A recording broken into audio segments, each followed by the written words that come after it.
Welcome back, everyone, to our chat about that delightful Spanish lesson. Abuela and Abuelo teach Spanish.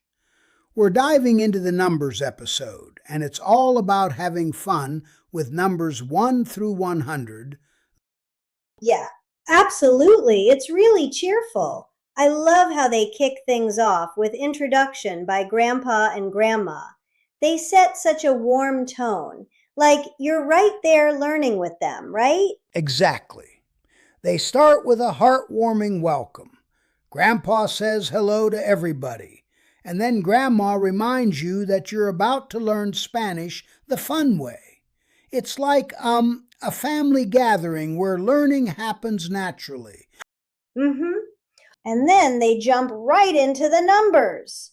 I mean, they break it down into neat parts. First up, numbers 1 through 10.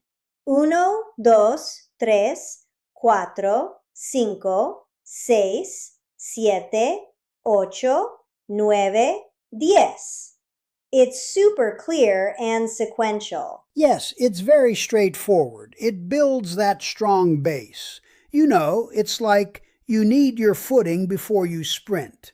The lesson starts with the basics, numbers 1 to 10, which are essential building blocks. Right. Then they get into 11 to 20. Once, doce, trece, catorce, quince, dieciséis, diecisiete, dieciocho, diecinueve, veinte. I appreciate how the pronunciation is laid out cleanly so learners can really hear the differences in the sound of numbers. Absolutely. It's like the flow of the language just begins to take shape. You hear the rhythm in the numbers, and it makes counting feel almost Yes, indeed. musical. And then, oh boy, part 3 for numbers 21 through 30.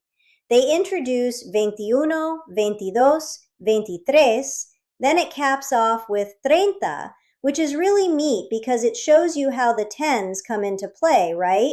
Exactly. It's like a transition moment in the lesson.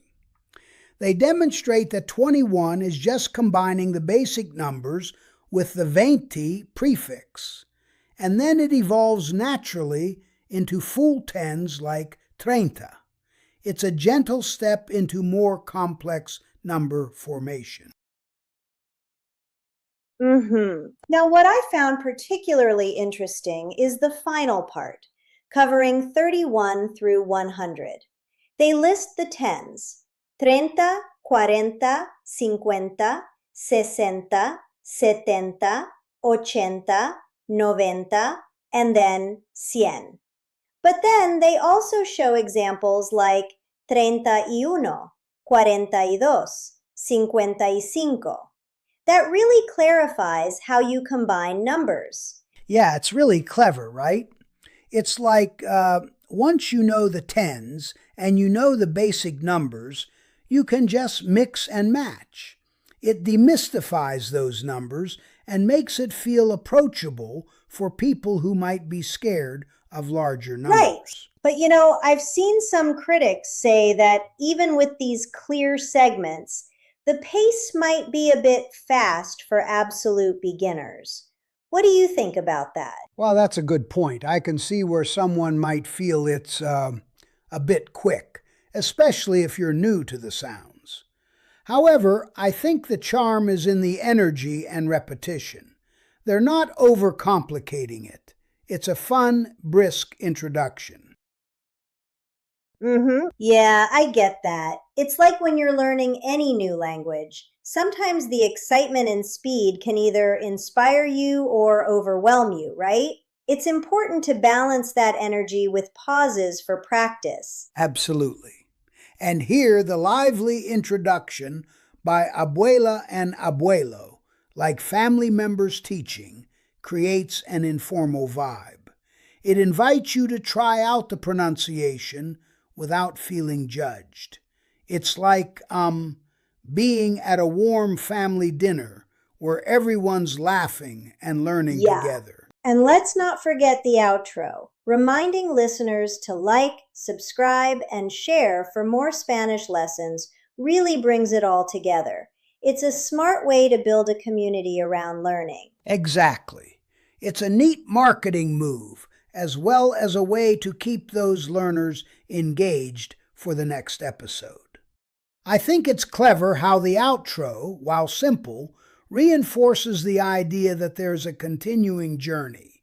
You'll be like, oh, wait, there's more to come. Totally. And there's something authentic about this approach. It's not just a dry lesson, it's an interactive experience. I loved the use of familiar names like abuela and abuelo. It feels so welcoming. Yes, it immediately brings to mind how languages are often passed down in families. It's like when your grandparents share stories.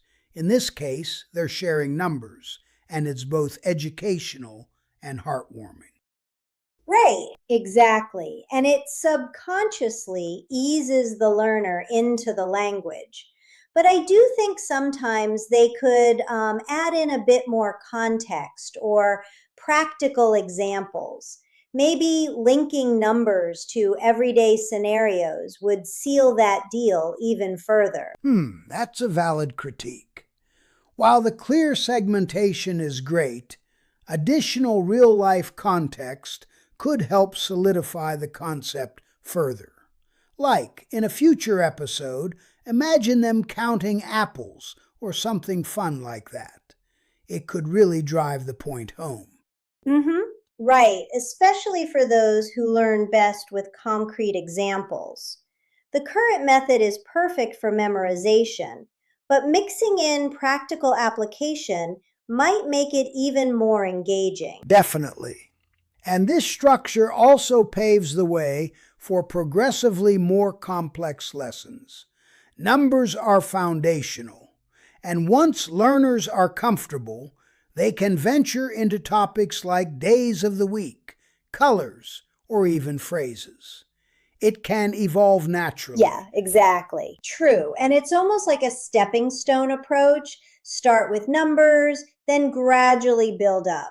And the clear breakdown makes it easy to revisit any section if someone feels stuck on a particular set of numbers. Exactly. And while some might argue it's a bit simplistic, its simplicity is actually a strength. It ensures that beginners don't get intimidated.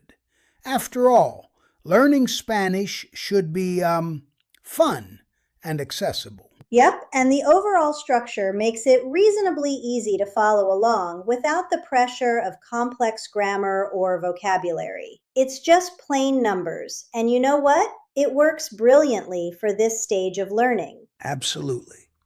And there's that repetitive yet engaging emphasis on both the textual and oral repetition, which is key to retaining language concepts. It's like a rhythmic chant that just embeds itself in your memory. Precisely. And that method resonates with so many listeners, especially those who prefer auditory learning. It's a fun blend of entertainment and education. And you know, it's fascinating how a podcast format, even with something as elemental as numbers, can open the door to a whole new language world. It clearly shows that language learning doesn't have to be stuffy. It can be, lively and heartwarming. Exactly. It invites learners into a warm, immersive environment where the daunting parts of language are stripped away, leaving just joy and curiosity. And honestly, who doesn't want a little bit of that in their language journey? Well said. With that, the episode wraps up on a high note. Clear, organized, and effortlessly accessible. It really exemplifies how classic methods still hold up in today's digital, fast-paced learning environment. Yeah, indeed. Agreed. It's a simple yet effective structure that not only teaches but also inspires. And I'm definitely looking forward to more lessons from Abuela and Abuelo. Same here. This episode, focusing on numbers, sets a solid groundwork that makes diving deeper into Spanish both exciting and, well, totally doable. Absolutely. Thanks everyone for tuning into our chat. Stay tuned, keep practicing, and as always, let's keep the language learning spirit alive.